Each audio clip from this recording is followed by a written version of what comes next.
Hi, hello, hi, hello, hi, hello, hi, hello. See, இன்னைக்கு ஒரு ரொம்ப இம்பார்ட்டண்ட்டான ஒரு அனாலிசிஸ், ஒரு மார்க் ஷீட் அனாலிசிஸ் பண்ண போகிறோம். All India rank one Aditya Srivastava அவரோட mark sheet analysis, right? Fine. So okay, prelims qualified, prelims மார்க்கை பற்றி நான் ரொம்ப டிஸ்கஸ் பண்ண விரும்பலை. Okay, he has got some decent marks around 85, 87 எடுத்திருக்காரு. பட் நம்ம மெயின்ஸ் தான் மெயினாக இங்கே வந்து அனலைஸ் பண்ண போகிறோம். Fine.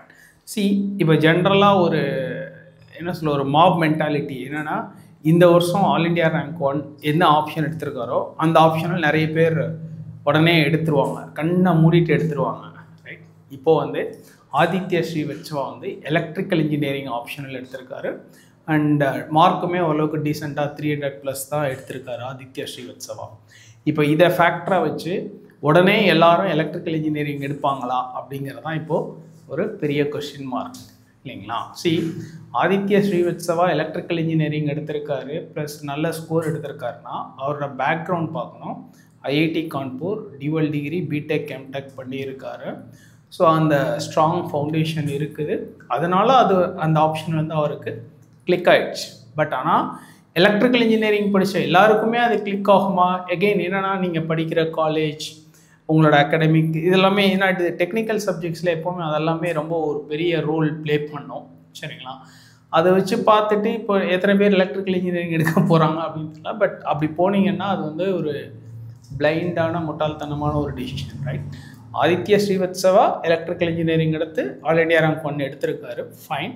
But that doesn't mean that நீங்களும் எலக்ட்ரிக்கல் இன்ஜினியரிங் எடுத்தால் ஆல் இண்டியா ரேங்க் ஒன்று எடுத்துருவீங்க இல்லை 2 எடுத்துருவீங்கன்றதுக்கு எந்த கேரண்டியுமே இல்லை. ஏன்னா இது மாப் மென்டாலிட்டி எவரி இயர் நான் பார்க்குறேன். எப்போவுமே இந்த மாப் மென்டாலிட்டி இருக்கவே கூடாது. அதான் என்னென்னா, இப்போ இந்த வருஷம் சப்போஸ் வந்து பொலிட்டிக்கல் சயின்ஸில் ஆல் இண்டியா ரேங்க் ஒன் வந்துட்டாங்க, போன வருஷம் ஹிதா கிஷோர் வந்தாங்க, உடனே வந்து எல்லாரும் பொலிட்டிக்கல் சயின்ஸ் எடுத்தால் ஆல் இண்டியா ரேங்க் வந்துடலாம், அப்படிலாம் இல்லை. சி, எகெயின் இந்த ஆப்ஷனல் ஸ்கோர் அப்படிங்கிறது இண்டிவிஜுவலோட ஸ்கில் செட், இண்டிவிஜுவலோட எஃபர்ட்ஸை பொறுத்து மாறும்.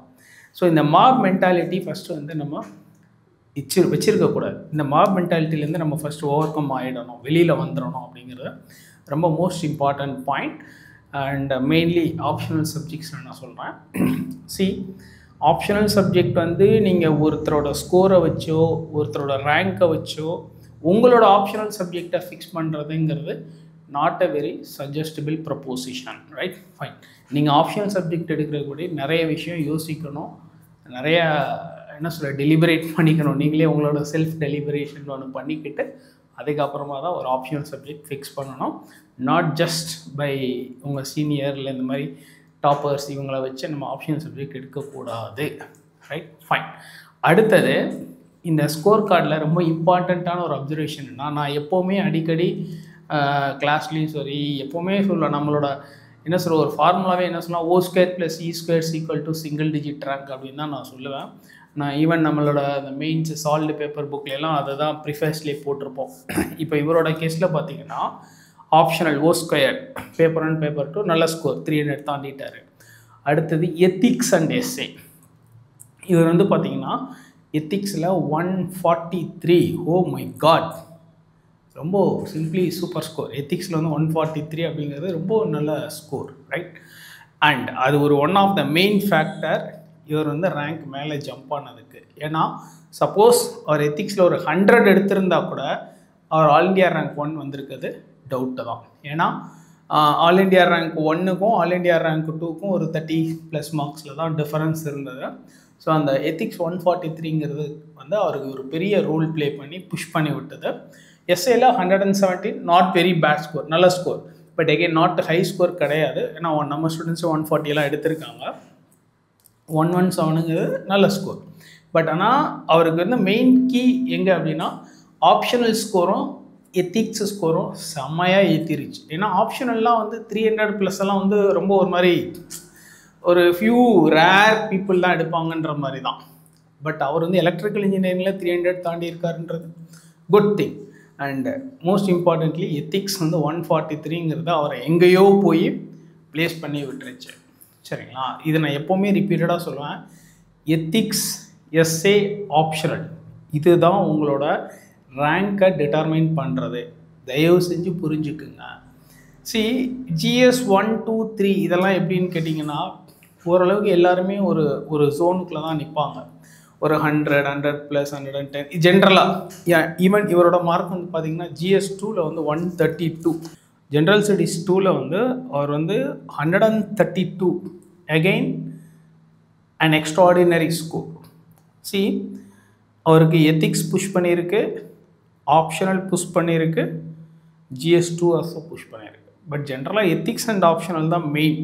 சரிங்களா?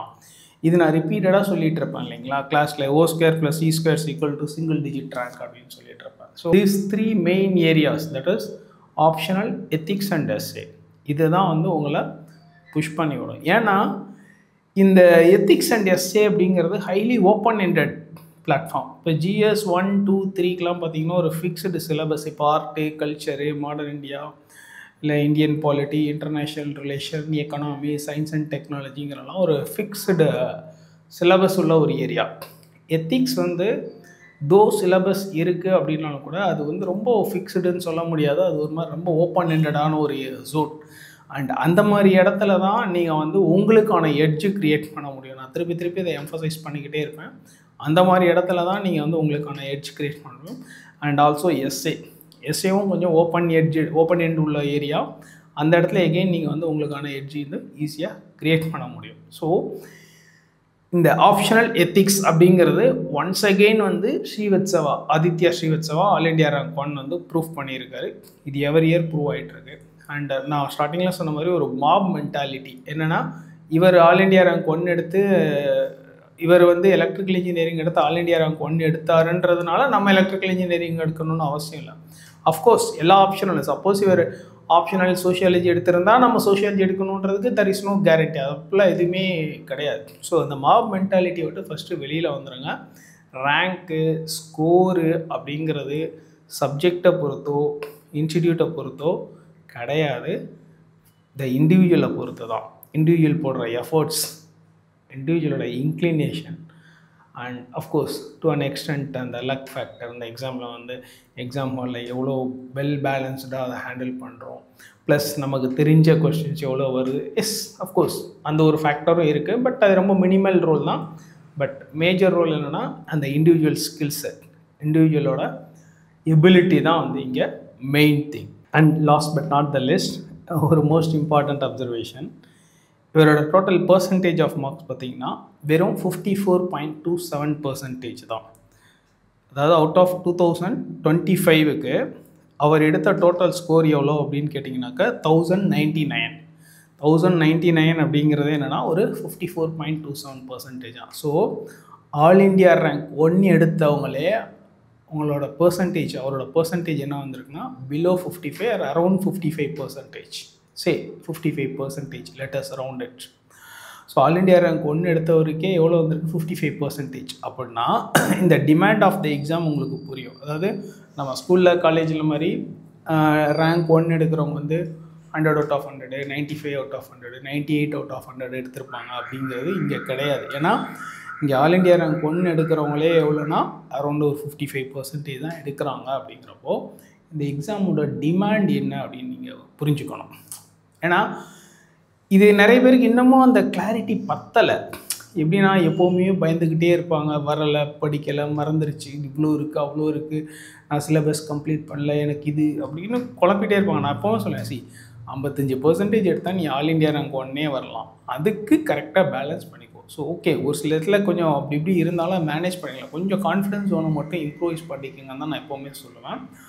அண்ட் இந்த எக்ஸாமோட டிமாண்ட் அப்படி தான் இருக்குது. நான் திருப்பி ரிப்பீட்டடாக சொல்கிறேன்னா, you can never be perfectly 100% ready for UPSC civil services exam. And நீங்கள் நினைக்கிற மாதிரி இங்கே வந்து எல்லாம் தெரிஞ்சு பயங்கரமாக இருந்து 100 out of 100 எடுக்க தான் ஆல் இண்டியா ரேங்க் 1 எடுக்க முடியும், இல்லை 2 எடுக்க முடியுங்கிறதுக்கும் எந்த விதமான லாஜிக்கல் ஃபாலோஅப்புமே கிடையாது. சரிங்களா? So that is the demand of this UPSC civil services exam, right? So ஒன்று கன்க்ளூட் பண்ணிடுறேன். ஒன்று வந்து மாப் மென்டாலிட்டியை விட்டு வெளியில் வரணும். இன்னொன்று என்ன அப்படின்னு கேட்டிங்கனாக்கா, ethics, SA optional, that is O² + E²ங்கிறத ரொம்ப இம்பார்ட்டண்ட்டாக நீங்கள் கேட்ச் பண்ணிக்கணும். அண்ட் தேர்ட் பாயிண்ட் என்ன அப்படின்னு கேட்டிங்கன்னா, இந்த ஆல் இண்டியா ரேங்க் 1 எடுக்கிறவங்களே அரௌண்ட் 55% தான் எடுக்கிறாங்கன்னா, that shows the demand of the exam. சரிங்களா. And you can never be perfectly 100% ready for UPSC civil services exam. And நீங்கள் காலேஜ்லேயோ இல்லை ஸ்கூல்லேயோ எடுத்த மாதிரி ஃபஸ்ட் ரேங்க் எடுக்கணும்னா 95-100% அப்படின்றதெல்லாம் இங்கே கிடையாது. ரைட். ஸோ இது வந்து ரொம்ப நமக்கு பேசிக்கான ஒரு அண்டர்ஸ்டாண்டிங்க்கு இது வேணும். எப்போவுமே நம்ம அந்த அனாலிசிஸ் ஒன்று மைண்டில் வச்சுக்கிட்டா தான் நமக்கு வந்து இந்த ப்ராசஸ் ஆஃப் ப்ரிப்பரேஷன்றது கொஞ்சம் ஈஸியாக இருக்கும். Right. Wish you all the very best. Thank you.